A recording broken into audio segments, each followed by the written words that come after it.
One day, Edward, the driver of number 4422 on the Strasbourg Railway, was talking to a truck driver when 7080, known by his driver as Douglas, steamed by. Douglas was pulling a train of heavy coal cars. "Come on, Edward. Stop gossiping in the sun when there's work to be done." Later, Edward spoke to Douglas's driver.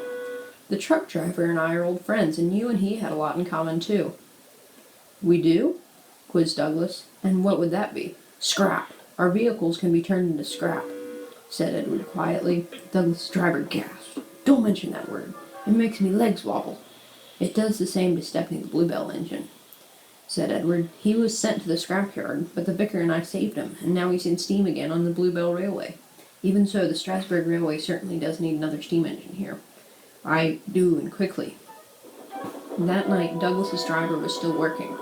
He had taken the midnight goods train to a station at a faraway part of the island, where only the diesels worked.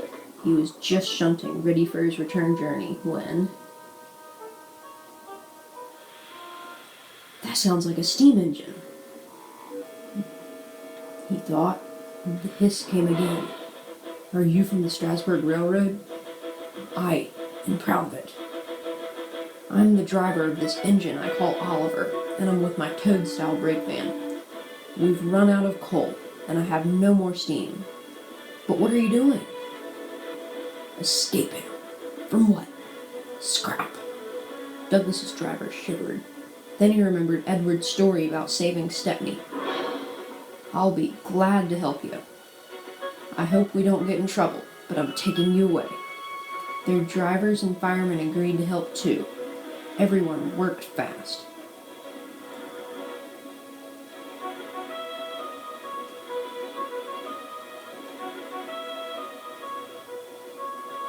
"No time to turn around. I'll run tender first. Come on."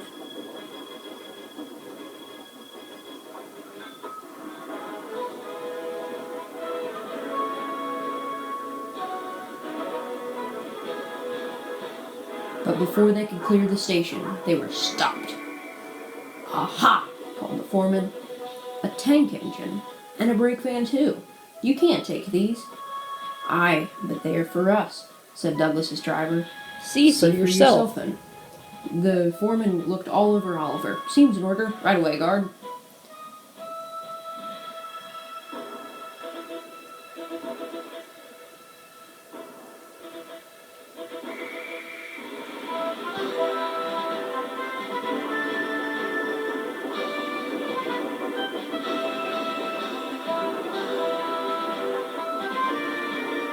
"That was a near thing.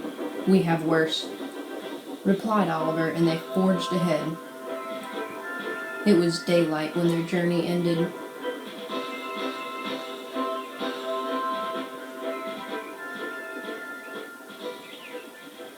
"We're home," said Oliver's driver. "Shh," said Douglas's driver. "There's the works. We'll find a place for Oliver." Oliver's driver said goodbye and thank you, and Douglas puffed away. The next day, Douglas's driver told all the other engineers all about Oliver.